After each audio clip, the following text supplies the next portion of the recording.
Será que as ações do Banco do Brasil são a oportunidade perfeita para 2025? Será que é hora de comprar as ações do Banco do Brasil agora? Como dizem analistas que ressaltam que ela está barata e com excelentes dividendos. Bom, o fato é que as ações do Banco do Brasil começaram bem em 2025, né? Só no primeiro mês elas têm quase 13% de alta. Só que muitos ficam na dúvida, muitos se perguntam, será que essa alta já colocou o Banco do Brasil de volta no seu preço justo? Ou será que isso é só o início de um movimento de alta forte dessas ações? Enquanto isso, outros ficam pensando, não, peraí, nos últimos 12 meses as ações estão caindo. E enfim, muitos ficam sem saber o que fazer, por isso nesse vídeo a gente vai responder uma pergunta bem comum. Será que Banco do Brasil é a melhor oportunidade do ano? Para isso, a gente vai te explicar o que está acontecendo com o Banco do Brasil, por que as ações estão subindo e te mostrar como saber se uma determinada ação, seja Banco do Brasil, seja qualquer outra, é uma oportunidade ou não. Quem vai te guiar, por isso, é o meu sócio, Felipe Almeida. Filipão, bola contigo. Vamos lá, se a gente olha para um panorama de médio prazo no passado, a cotação do Banco do Brasil, o que a gente vê são períodos que incluem quedas, como foi o caso ali de setembro de 24 até o comecinho de 2025, onde as ações caíram praticamente 19%, é uma queda bem relevante. Por outro lado, no mesmo período de um ano até aqui, a gente também teve ciclos de alta com altas de 11%, de 15%, como é o que a gente está vendo nesse ano agora. Isso tudo numa janela de 12 meses. Então, assim, uma coisa que já dá para a gente concluir é que a volatilidade das ações do Banco do Brasil não tá tão baixa assim. Será que todo mundo tem estômago para aguentar subidas e quedas como essa? Eu te pergunto isso porque a gente vai voltar ainda mais na história, a gente vê vários outros momentos de quedas ainda maiores. Como foi o caso ali em 2008, onde na crise global o Banco do Brasil chegou a cair 50%.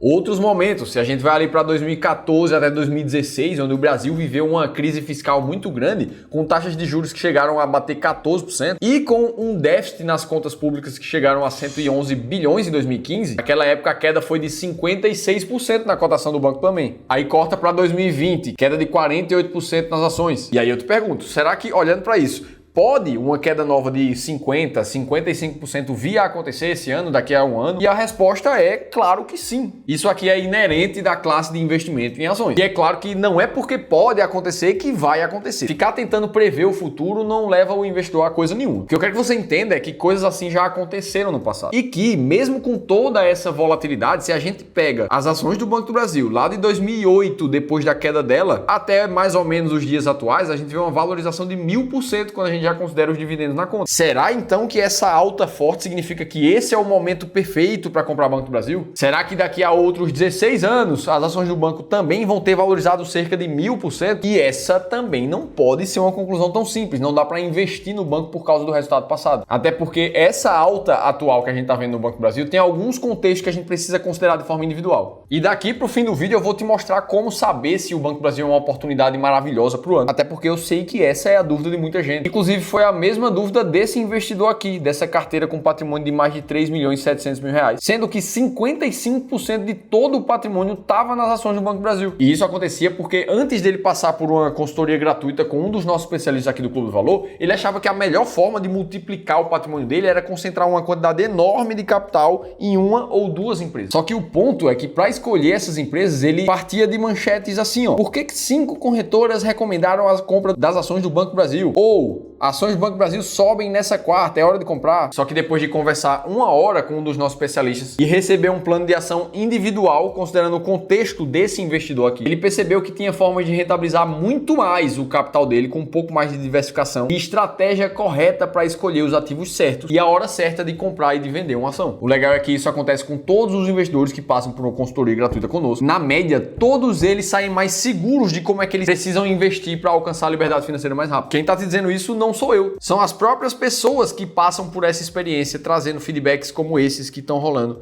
aí na tela para você. Por isso que se você também quiser participar de uma sessão de consultoria gratuita como essa, aí eu te convido a fazer a leitura desse QR Code que está aparecendo aqui na tela em algum lugar, ou clicar no primeiro link da descrição do vídeo e se inscrever também. Beleza, dito tudo isso, vamos entender um pouco por que o Banco do Brasil está subindo tanto já no começo desse ano. Até porque já no final de janeiro agora, a gente já vê notícias mais otimistas, como o BTG, por exemplo, elevando o preço-alvo do Banco do Brasil e apontando uma potencial valorização de 46%, incluindo dividendos. E o mais interessante é que a alta do Banco do Brasil vai meio que na contramão do setor bancário como um todo. Outras empresas como o próprio Banco Bradesco sobe esse ano, mas sobe cerca de 1% aqui nesse momento. O Banco Santander também está com alta, mas é uma alta de 5,5%, 10% a menos do que o Banco do Brasil. E o Banco Itaú também é uma boa alta, mas também é cerca da metade do que está subindo o Banco do Brasil. Segundo alguns analistas, principalmente os do BTG ali, o principal motivo desse otimismo é a melhora nos indicadores financeiros do Banco do Brasil, que apresentaram uma, abre aspas, alta mais rápida do que o esperado. E aí quando pega o Banco do Brasil e compara com os outros bancões em projeção para esse ano 2025, o que se espera é que a concessão de crédito, o aumento de empréstimo de dinheiro pelo Banco do Brasil seja maior do que os outros, esperando uma expansão de carteira de crédito de 10% para esse ano. Existe também uma expectativa de uma melhora gradual na inadimplência que o Banco do Brasil vem sofrendo nos últimos meses. Inadimplência essa que é um problema do Banco do Brasil, a gente vem falando aqui nos vídeos anteriores, até porque o ritmo de aumento da carteira de crédito já vem acontecendo. No terceiro trimestre do ano passado, que é o último resultado que a gente tem disponível, o Banco do Brasil ali expandiu mais de 13% a carteira de crédito do agronegócio, chegando a bater ali seus 260 bilhões, incluindo o plano Safra. Só que desde o terceiro tri do ano passado também, a inadimplência do banco também vem aumentando. Você vê que de 2023 até 2024, ela saiu de 2,8% para 3,3%. Esse é o número chamado de inadimplência com mais de 90 dias. Ou seja, aquela pessoa que pegou o empréstimo, mas já está há mais de 90 dias, sem honrar os juros ali. Enquanto isso, a média do mercado, do setor bancário, está em 3,2% no mesmo indicador. Ou seja, o Banco do Brasil estava num cenário mais confortável e foi ficando semestre após semestre num cenário mais desconfortável. Coisa que não acontecia desde 2020, onde a inadimplência do Banco do Brasil passou a ser mais baixa do que a média do mercado. E o grande problema disso tudo é que um dos grandes diferenciais competitivos do Banco do Brasil era justamente a inadimplência mais baixa. Enquanto pares como o Banco Bradesco, por exemplo, estava com a inadimplência quase batendo 7, chegou a 6,7 ali em junho de 2023. Mas esse mesmo Bradesco está conseguindo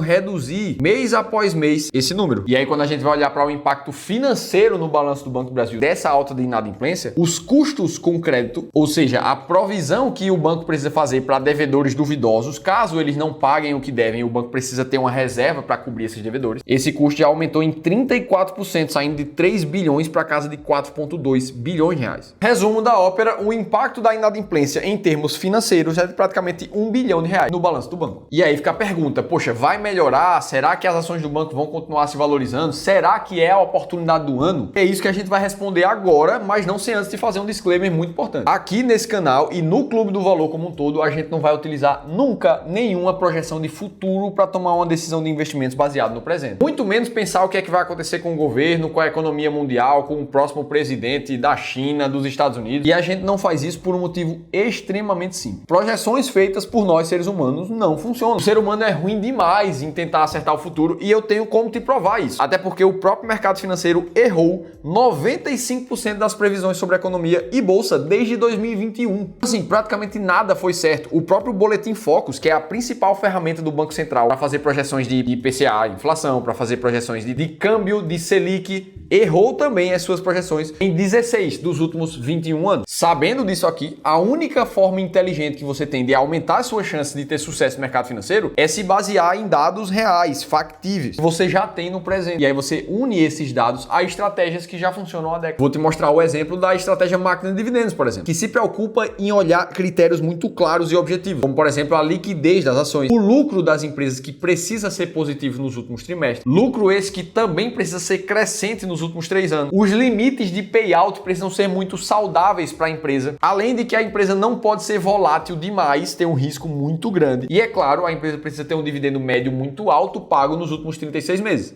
Felipe, mas vale a pena acompanhar esses critérios? E como contra dados não existem argumentos, investir desse jeito aqui, com a estratégia máquina de dividendos, por exemplo, teve uma performance muito positiva nos últimos 20 anos. Quando a gente olha na comparação com o mercado brasileiro medido pelo Ibovespa e vê que sim, olhar para critérios desse jeito faz muito sentido para quem investe em ações de dividendos. Inclusive, essa mesma estratégia está estritamente explicada num e-book gratuito que a nossa equipe escreveu para te mostrar como é que ela funciona e como você também pode chegar nas melhores ações de dividendos da bolsa. E lá no final te revela 7 empresas que estão atualmente dentro das maiores pagadoras. Para você ter acesso gratuito, é só clicar no segundo link aqui da descrição do vídeo ou num card que eu vou deixar aqui em cima nessa tela. E aí quando a gente olha para o caso do Banco do Brasil, nos últimos 12 meses ali com cerca de 9,7% de dividend yield. Lucro que foi crescente nos últimos 3 meses. Esse gráfico te mostra isso muito claramente. Um payout que está controlado e ao mesmo tempo crescente, mostrando que a intenção de pegar o lucro líquido e distribuir em dividendos está cada vez mais alta. E analisando a média ponderada do dividend yield dos últimos 3 anos, a gente vê que o Banco do Brasil está nesse momento entre as 10 maiores pagadoras de dividendos da bolsa, segundo a estratégia máquina de dividendos. Ou seja, para quem está montando a estratégia nesse momento, como ela tem um rebalanceamento a cada 12 meses, o Banco do Brasil acaba se tornando uma ótima oportunidade para 2025, segundo a estratégia máquina de dividendos. Isso não significa que a empresa vai subir para caramba, muito menos que ela não vai cair. E também não significa que o Banco do Brasil deva permanecer na sua carteira para sempre.